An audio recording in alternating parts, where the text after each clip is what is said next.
माता दी दोस्तों, आप सभी का स्वागत है हमारे YouTube चैनल में।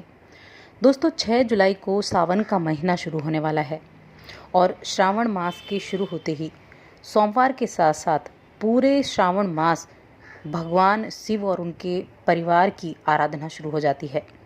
ये महीना भगवान शिव के साथ साथ माँ पार्वती यानी कि मंगला गौरी को भी बहुत प्रिय होता है।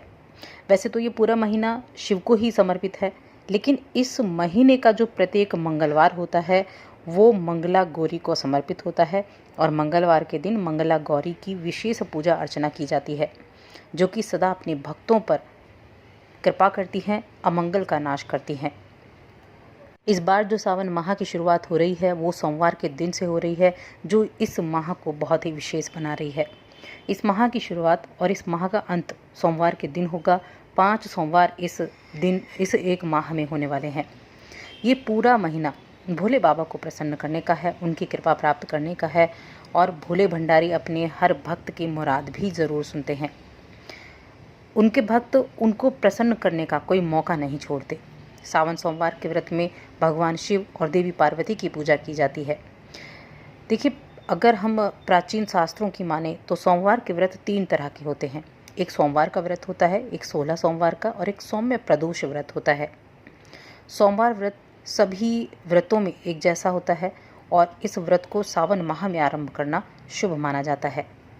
जो सावन माह में सोमवार आते हैं उन दिन व्रत करने से, भगवान शिव की पूजा अर्चना करने से सभी मनोकामनाएं पूर्ण होती हैं और इस दिन इस माह में ये जो दिन होते हैं इनमें लोग सुखी विवाहित जीवन की कामना के लिए व्रत भी रखते हैं। साथ ही महिलाएं अच्छा जीवन साथी पाने के लिए इस एक माह में व्रत रखती हैं, या जिनके विवाह में अड़चनें आ रही हैं वो भी संकल्प लेकर सावन के सोमवार का व्रत करते हैं। अपनी आयु, स्वास्थ्य, बाधा के लिए भी सोमवार का व्रत बहुत ही श्रेष्ठ परिणाम देने वाला साबित होता है। 16 सोमवार व्रत का संकल्प सावन में ही लिया जाता है और ये बहुत ही उत्तम माना जाता है। सावन के महीने में मुख्य रूप से शिवलिंग की पूजा की जाती है और उस पर जल तथा बेलपत्र अर्पित किए जाते हैं। हम यहाँ बात करेंगे सावन के सोमवार की।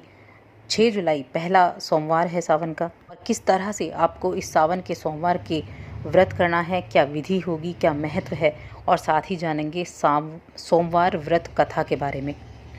लेकिन आगे बढ़ने से पहले आपसे निवेदन है, चैनल को ज़रूर सब्सक्राइब कर लें। पास में जो घंटी का बटन है उसको दबा दें ताकि हमारी आने वाली सभी वीडियोज़ की नोटिफिकेशन आप तक पहुंच सके। तो चलिए जानते हैं इस सावन मास के सोमवार में जो पूजा पाठ की विधि होती है वो किस तरह से होती है।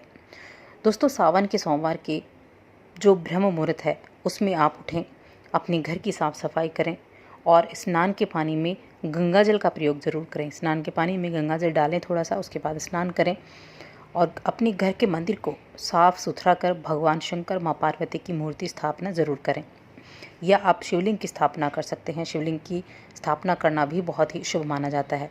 अगर आपके पास पहले से ही मूर्ति या फ़ोटो है तो उसे साफ़ करें और विराजित करें। इसके बाद आपको भगवान शिव की जो प्रिय चीज़ें हैं, बेल के पत्ते या धतूरा, भांग, बेल, सफ़ेद चंदन, अक्षत यानी चावल, इन सभी चीज़ों से आपको भगवान शिव की आराधना करनी है और शिवलिंग पर आपको ये सभी चीज़ें अर्पित करनी है। जब भी आप शिवलिंग पर ये सभी चीज़ों से अभिषेक करते हैं उस समय उनका जो पंचाक्षर मंत्र है ओम नमः शिवाय, इस मंत्र का आपको उच्चारण करते रहना चाहिए। फिर वहीं बैठकर आपको शिव चालीसा पढ़नी है, एक दीपक जलाना है घी का, उसके बाद व्रत की कथा सुननी है।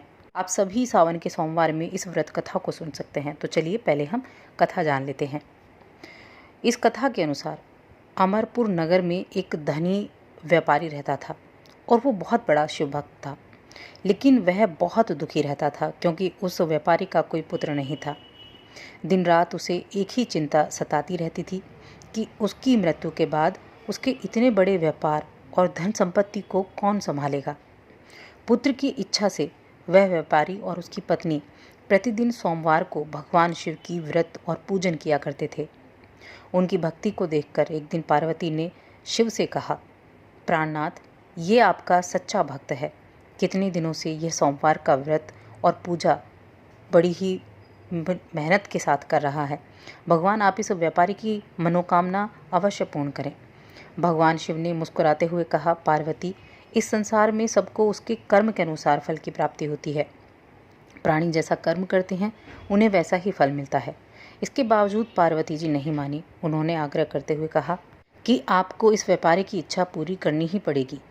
पार्वती का इतना आग्रह देखकर भगवान शिव ने कहा, तुम्हारे आग्रह पर मैं इस व्यापारी को पुत्र प्राप्ति का वरदान देता हूँ, लेकिन इसका पुत्र 16 वर्ष से अधिक जीवित नहीं रहेगा। उसी रात भगवान शिव ने स्वप्न में उस व्यापारी को दर्शन देकर उसे पुत्र प्राप्ति का वरदान दिया और उसके पुत्र के 16 वर्ष तक जीवित रहने की बात भी उसको बताई। भगवान के वरदान से व्यापारी को खुशी तो हुई, लेकिन पुत्र की अल्पायु की चिंता ने उस खुशी को नष्ट कर दिया। व्यापारी पहले की ही तरह सोमवार का विधिवत व्रत करता रहा। कुछ महीने पश्चात उसके घर बहुत सुंदर पुत्र पैदा हुआ। पुत्र जन्म से व्यापारी के घर में खुशियाँ भर गईं। बहुत धूमधाम से पुत्र जन्म का महोत्सव मनाया गया, लेकिन उस बालक की कम उम्र का रहस्य किसी और को नहीं पता था। जब उसका पुत्र 12 वर्ष का हुआ तो शिक्षा के लिए उसे वाराणसी भेजने का निश्चय हुआ। व्यापारी ने उसके मामा को बुलाया और कहा कि शिक्षा प्राप्त करने के लिए इसे वाराणसी छोड़ आओ। रास्ते में जहाँ भी रात्रि विश्राम के लिए ठहरते वहीं यज्ञ करते और ब्राह्मणों को भोजन कराते जाएं। लंबी यात्रा के बाद वे लोग एक नगर में पहुँचे तो उस नगर के राजा की कन्या का विवाह चल रहा था। निश्चित समय पर बारात आ गई, लेकिन वर का पिता अपने बेटे के एक आंख से काने होने के कारण बहुत चिंतित था। उसे इस बात का भय सता रहा था कि अगर राजा को इस बात का पता चला तो कहीं वो विवाह करने से इनकार न कर दे और उससे इसकी बदनामी होगी। वर के पिता ने उस अमर बालक को देखा तो उसके मस्तिष्क में एक विचार आया। उसने सोचा, क्यों ना इस लड़के को अपने बेटे की जगह दूल्हा बनाकर राजकुमारी से विवाह करा दूं। विवाह के बाद इसको धन देकर विदा कर दूंगा और राजकुमारी को अपने नगर ले जाऊंगा। मामा ने धन मिलने के लालच में वर के पिता की बात स्वीकार कर ली और अमर को दूल्हे के वस्त्र पहनाकर राजकुमारी चंद्रिका से विवाह कर दिया गया। राजा ने बहुत सा धन देकर राजकुमारी को विदा किया। उस बालक ने राजकुमारी की ओढ़नी पर लिख दिया, राजकुमारी चंद्रिका, तुम्हारा विवाह तो मेरे साथ हुआ था। मैं तो वाराणसी में शिक्षा प्राप्त करने जा रहा हूँ। अब तुम्हें जिस नवयुवक की पत्नी बनना पड़ेगा वह काना है। जब राजकुमारी ने अपनी ओढ़नी पर लिखा हुआ ये शब्द पढ़े तो उसने काने लड़के के साथ जाने से इनकार कर दिया। राजा ने सब बातें जानकर राजकुमारी को महल में रख लिया। उधर अमर अपने मामा के साथ वाराणसी पहुंच गया।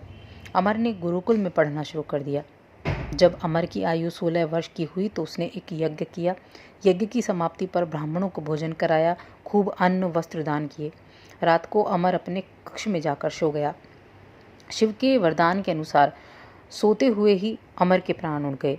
सूर्योदय पर मामा अमृत को देखकर रोने पीटने लगा। आसपास के लोग भी एकत्रित होकर दुख प्रकट करने लगे।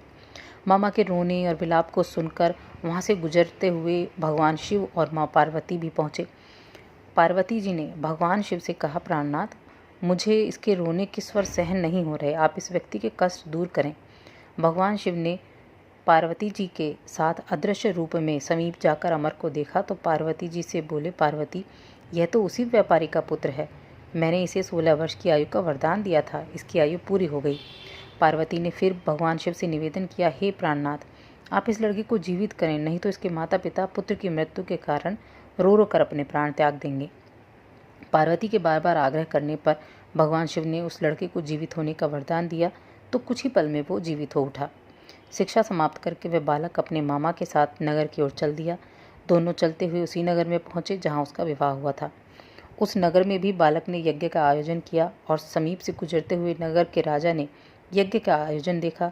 राजा ने अमर को तुरंत पहचान लिया। यज्ञ समाप्त होने पर राजा अमर और उसके मामा को महल में ले गया। कुछ दिन बाद उन्हें महल में रखकर बहुत सा धन दिया और अपने राजकुमारी के साथ विदा कर दिया। मामा ने नगर में पहुंचते ही एक दूत को घर भेजकर अपने आगमन की सूचना दी। अपने बेटे को जीवित वापस देखकर वह व्यापारी बहुत प्रसन्न हुआ। व्यापारी अपनी पत्नी और मित्रों के साथ नगर के द्वार पहुंचा और अपने बेटे के विवाह का समाचार सुनकर पुत्रवधू राजकुमारी चंद्रिका को लेकर उसका खुशी का ठिकाना न रहा। उसी रात भगवान शिव ने व्यापारी के स्वप्न में आकर कहा, हे श्रेष्ठी, मैंने तेरे सोमवार के व्रत और व्रत कथा सुनने से प्रसन्न होकर तेरे पुत्र को लंबी आयु दी है। कहते हैं जो भी इस कथा को पढ़ता या सुनता है भोलेनाथ उसकी हर कामना को पूरा करते हैं। तो दोस्तों ये जो सोमवार का व्रत है ये इतना महत्वपूर्ण है कि इस व्रत को करने से आपकी इच्छाएं पूरी हो सकती हैं। तो और अधिक ऐसी जानकारियों के लिए चैनल को सब्सक्राइब कर लें, वीडियो को लाइक और शेयर करना ना भूलें।